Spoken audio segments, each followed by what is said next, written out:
When power is hoarded, the people demand a voice. The solution is not control, but sharing the power.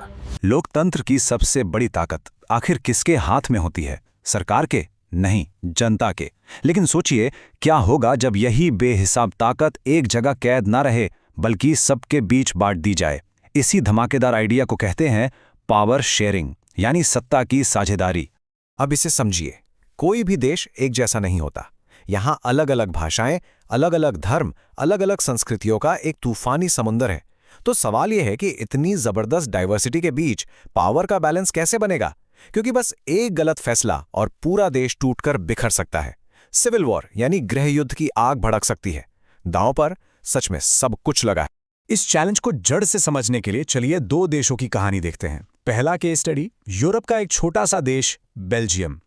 ये एक ऐसी उलझी हुई पहेली थी जहां भाषा का झगड़ा पूरे देश को जलाकर राख कर सकता था। तो सवाल यह है कि उन्होंने इस आग पर काबू पाया कैसे? स्क्रीन पर देखिए, यह है बेल्जियम का नक्शा। यहाँ की टोटल आबादी में से 59% लोग डच भाषा बोलते थे। ये लोग देश के उत्तरी हिस्से फ्लेमिश रीजन में रहते थे। साफ तौर पर ये मेजॉरिटी थे। और दूसरी तरफ 40% लोग फ्रेंच बोलते थे, जो दक्षिणी वल्लोनिया रीजन में रहते थे। ये थे माइनॉरिटी।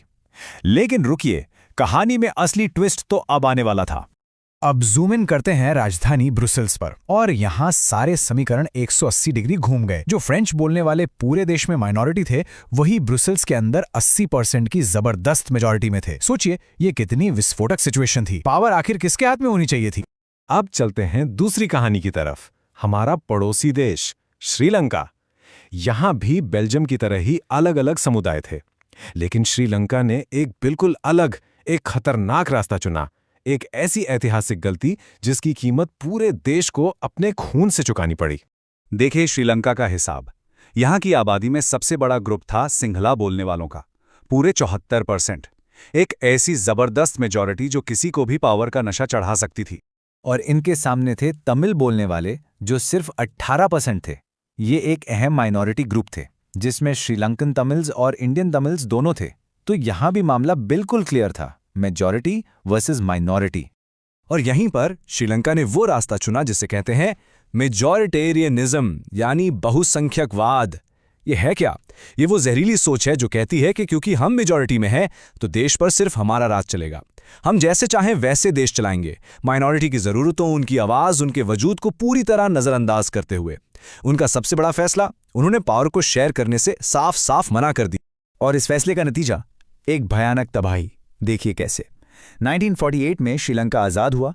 सिर्फ 8 साल बाद 1956 में एक एक्ट पास करके सिंघाला को देश की अकेली ऑफिशियल भाषा बना दिया गया। तमिल भाषा को किनारे फेंक दिया गया। यूनिवर्सिटीज़, सरकारी नौकरियां, हर जगह सिर्फ सिंघाला लोगों को फ़ायदा मिलने लगा। 1980 आते आते अपने ही देश में बेगाना हो चुके तमिल्स ने एक अलग देश, तमिल ईलम की मांग कर दी, और नतीजा एक खूनी सिविल वॉर। तो अब हमारे सामने दो देश हैं, चैलेंज एक जैसा, लेकिन रास्ते बिल्कुल अलग, और अंजाम भी बिल्कुल अलग। एक तरफ शांति, दूसरी तरफ बर्बादी। सवाल यह है कि ऐसा हुआ क्यों? चलिए इसका विश्लेषण करते हैं। जवाब इन दो शब्दों में छिपा है। एक तरफ था बेल्जियम का रास्ता, एकोमोडेशन, यानी सबको साथ लेकर चलना, सम्मान, समझौता और पावर को शेयर करना। और दूसरी तरफ था श्रीलंका का रास्ता, मेजॉरिटेरियनिज्म, यानी तानाशाही, घमंड और सारी पावर अपनी मुट्ठी में बंद कर लेना। और ये था बेल्जियम का मास्टर स्ट्रोक। देखिए उन्होंने क्या किया। 1970 से 1993 के बीच अपने संविधान को एक या दो बार नहीं, पूरे 4 बार बदला। सेंट्रल गवर्नमेंट में डच और फ्रेंच बोलने वाले मिनिस्टर्स की गिनती बराबर कर दी। स्टेट गवर्नमेंट्स को ज्यादा पावर दी। राजधानी ब्रुसेल्स के लिए एक अलग सरकार बनाई जिसमें दोनों को बराबर की सीटें मिली।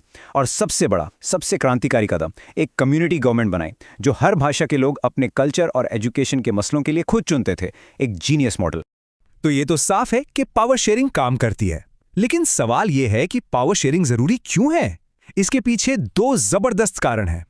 एक है प्रूडेंशियल, यानी स्मार्ट रीजन, और दूसरा है मॉरल, यानी सही रीजन। पहला, प्रूडेंशियल रीजन, ये लॉजिक की बात करता है। पावर शेयर करने से अलग अलग ग्रुप्स के बीच झगड़े का चांस कम हो जाता है। इससे देश में शांति और स्थिरता बनी रहती है। सीधी बात, ये शांति के लिए एक स्मार्ट चॉइस है। दूसरा, मॉरल रीजन, ये दिल की बात करता है। पावर शेयरिंग डेमोक्रेसी की आत्मा है। लोगों का हक है कि उनसे पूछकर उन पर शासन किया जाए। ये सिर्फ स्मार्ट नहीं, बल्कि ये करना ही राइट थिंग है। तो हम क्यों और क्या समझ चुके हैं। तो चलिए अब तेजी से आगे बढ़ते हैं और देखते हैं कैसे। ये है आज के दौर की डेमोक्रेसी का पावर शेयरिंग प्लेबुक। इसके 4 मेन तरीके हैं। Number 1, horizontal sharing. यहां पावर सरकार के 3 अंगों लेजिस्लेचर, एग्जीक्यूटिव और जुडिशरी के बीच एक ही लेवल पर बांटी जाती है। इससे बनता है चेक्स एंड बैलेंसेस का एक जबरदस्त सिस्टम। कोई भी एक हिस्सा तानाशाह नहीं बन सकता, क्योंकि सब एक दूसरे पर नजर रखते हैं। Number 2, vertical sharing. इसमें पावर ऊपर से नीचे अलग अलग लेवल्स पर शेयर होती है। सबसे ऊपर सेंट्रल गवर्नमेंट, उसके नीचे स्टेट गवर्नमेंट्स और फिर लोकल गवर्नमेंट्स जैसे पंचायत। इसी सिस्टम को हम कहते हैं फेडरलिज्म। नंबर 3, सोशल ग्रुप्स के बीच शेयरिंग। यहां पावर अलग अलग धर्म और भाषा वाले ग्रुप्स में बांटी जाती है। मकसद माइनॉरिटी और कमजोर तबकों को भी सरकार में हिस्सेदारी देना। बेल्जियम की कम्युनिटी गवर्नमेंट और इंडिया में रिजर्व्ड सीटें इसके बेस्ट एग्जाम्पल हैं। और आखिर में नंबर 4, पॉलिटिकल पार्टीज और ग्रुप्स के बीच शेयरिंग। डेमोक्रेसी में पार्टियां पावर के लिए लड़ती हैं, लेकिन जब किसी एक को मेजॉरिटी नहीं मिलती तो कई पार्टियां मिलकर कोएलिशन गवर्नमेंट यानी गठबंधन सरकार बनाती हैं। इससे ये पक्का होता है कि पावर किसी एक पार्टी की बपौती न बन जाए। तो आखिर में बस एक बात याद रखिए, पावर जीतने के लिए कोई ट्रॉफी नहीं है, ये एक जिम्मेदारी है जिसे शेयर किया जाना चाहिए। असली सवाल ये नहीं है कि किसी देश में डाइवर्सिटी होगी या नहीं, वो तो हर देश में होती है। असली सवाल ये है कि वो देश उस डाइवर्सिटी के साथ जीने के लिए कौन सा रास्ता चुनेगा, बेल्जियम वाला अकोमोडेशन का या श्रीलंका वाला मेजॉरिटेरियनिज्म का, क्योंकि आखिर में यही एक चुनाव किसी भी देश का भविष्य तय करता है।